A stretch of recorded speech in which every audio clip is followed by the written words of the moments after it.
Alright everybody, that's it for Eternal today. Thank you so much for showing up for the stream. I'll see you soon.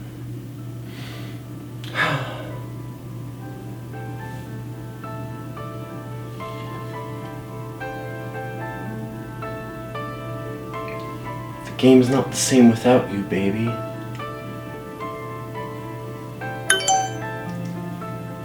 What's that?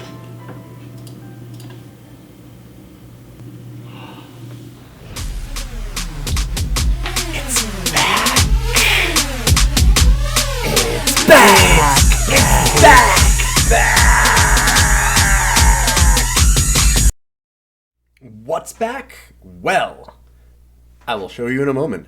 Thank you, all of the wonderful people that have helped support me making these videos. My wonderful sponsor, inkgaming.com, and of course all the subs and patrons.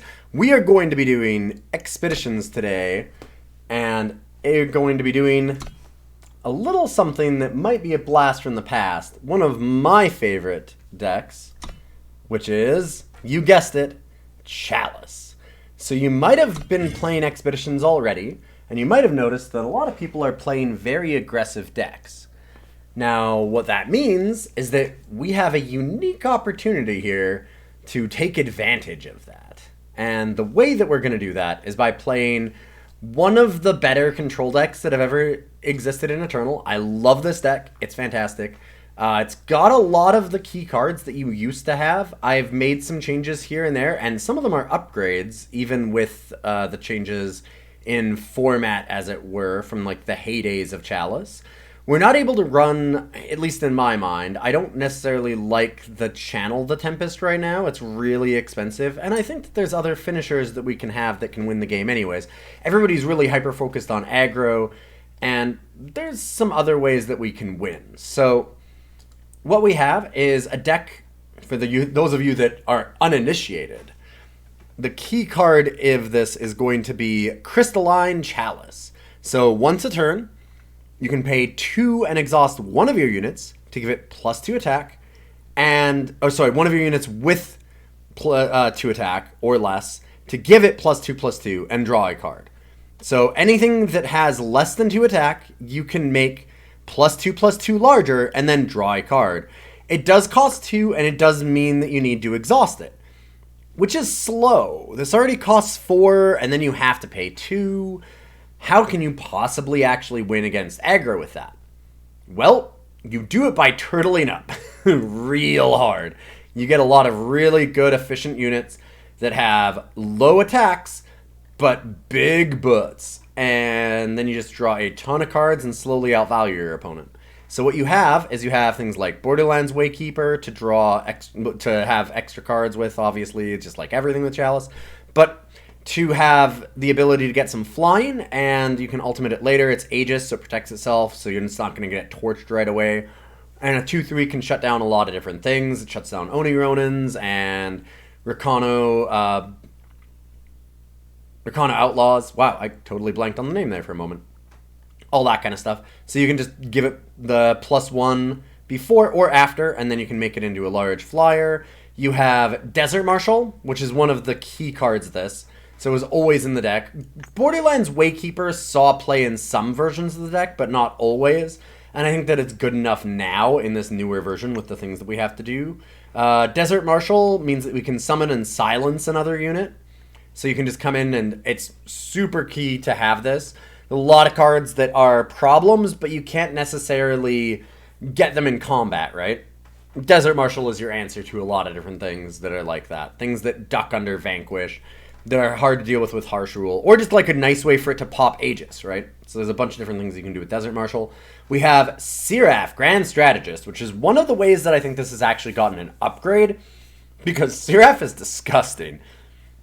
Anything with a 0 for an attack value, you can use the Chalice on twice, right? So you can make Siraf a 2/7, and then use it again to make it a 4/9. And then you can pay 5 and twist it to immediately get something that has 5 attack and double damage. Siraf is mean. In the meantime, too, it is just a 0/5 wall. There's not a lot that gets past it. So it's pretty great for early game, just stopping things up, and then late game it just becomes an insane house, which is awesome. Amber Acolyte gives you a lot of different value, fixes your power, draws cards out of your decks, so you're more likely to draw gas, and then of course obviously works the Chalice. Combrei Healer, the two of the other cards that are really key are Combrei Healer and Lumen Defender. They both serve similar purposes. So Lumen Defender kills anything, gains you a bunch of life, has a big butt. Combrei Healer has a big butt because you can make it a 2/5, kills most things, and gains you a bunch of life. So obviously you can tell where these are going. They're just really, really good stall tactics. Somebody goes like turn 1 Oni, turn 2 Rakana Outlaw, and then you go turn 3 Combrei Healer, and they go and slam on the brakes because they can't do anything. Suddenly Combrei Healer just comes down, and they can't vanquish it. They can torch it if they throw away one of their units, but yeah, that's awful. So Combrei Healer is fantastic. You can also, of course, it's not just on itself. You can decide, oh, well, they happen to have a Sandstorm Titan, so they're smacking me with a 5/6. I'm going to put it on Siraf Grand Strategist, and now it's a 0/8. Try and get through that, you nerd. So there's stuff like that you can do. Combrei Healer is fantastic that way. Last unit that we have is one of the reasons why I think that we're okay without the game-ending regular way that this deck used to play, which was having a giant Channel the Tempest and just nuking them in the face a couple times. Instead, we've got Shadowlands Borderscout. So Shadowlands Borderscout doesn't seem like it's the game-ending card for us, but the thing is that if you hit them with it once, like what you do is you play it, use Chalice, it becomes a 3/4, you hit them with it once, you draw 3 extra cards, and your opponent is dead. That may seem like an exaggeration, but you draw 3 cards, and you've got a bunch of removal and board wipes and other flyers. They're not living. You are just going to outvalue them, especially with like Siraf as another finisher. They're never going to be able to get out from under the fact that you have just like 4-for-1 them on it. It's impossible for them to get back from that value. Not quite. I don't understand I'm being hyperbolic, but it is a lot of value, and it tends to bury games. So in a way that you didn't have any flying finishers in the old Chalice, that was actually one of its biggest problems, was that there wasn't a lot of flyers to use, and that's why Borderlands Waykeeper became a thing even, just to try and stop other people with flyers. Now we have things like Borderscout, which is great because you can pledge it early, and then late it just becomes a house, and we can still run Waykeeper, so now we don't have that hole as much, and we can just get in. We have a bunch of removal, obviously. We've got Permafrost and Avigrafts, and then we've got the Chalice, because we have to have Chalice. Avigraft is great because you're able to stop units, obviously, from coming back down again and again, and it can kill anything. You don't have any restrictions on it, gets endurance, etc., etc. I mean, flyers are the issue, but for the most part, it kills basically anything on the ground, so that's really nice. Permafrost, just really nice and cheap. All kind of self-explanatory. We've got a 3-3 split because all of the removal is a little bit of... It's got a little bit of restricted removal on it, right? Like Vanquish has some restrictions, Avigraft does, Permafrost does. So you've got all these various minor restrictions on them, and so you don't want to have 4 full suites of them because you can run into somebody who's running endurance, and you draw 2, 3, 4 Permafrosts, it's really bad. Like, you want to draw a little bit less. So I kind of just spread the removal out across a bunch of different options for us. We have Wisdom of the Elders, and it may seem a little bit weird to have a draw spell in a deck that's already just trying to draw a lot of stuff, but we kind of need to get to Chalice first, so Wisdom of the Elders can help us do it. It just digs down to Chalice a little bit easier. We have Great Parliament as another one of the finishers. It was always one of the big finishers in the original deck, and it's another big one here. Just a ton of big flyers. You can definitely stall out to like 12 power. It's not hard at all. And then you get 3/4/4 owls for 4, and that is an incredible beating. I've chopped it down a little bit because I'm running the Shadowlands Borderscouts instead, but I could definitely see you swapping some of that. I've liked Borderscout enough that I didn't really want to put in more Parliaments, but you can shift some of these numbers around for sure. Last key thing is, of course, for Harsh Rule, you have to have a board wipe. It's the best one. There you go. Boom. Easy peasy. Throw in 4 Harsh Rule. It may seem weird in a deck that runs a lot of units and is going to rely on killing your opponent with units to be running Harsh Rules, but the thing is that all of your units are 2-for-1s. The minute that you get Chalice out, everything you have is a 2-for-1. A lot of them are 2-for-1s already, because there's Desert Marshal, and there's Amber Acolyte, and Combrei Healer, and if you can use Siraf, and all that kind of stuff, right? So it already gives you value, and then you get extra value off of Chalice. So you don't really care if you blow up a board that has 3 or 4 of your own units, as long as you get rid of key things from your opponent, because you can always just outdraw them again later. You have, then last but not least, you don't have banners. There's none of the Haru banners.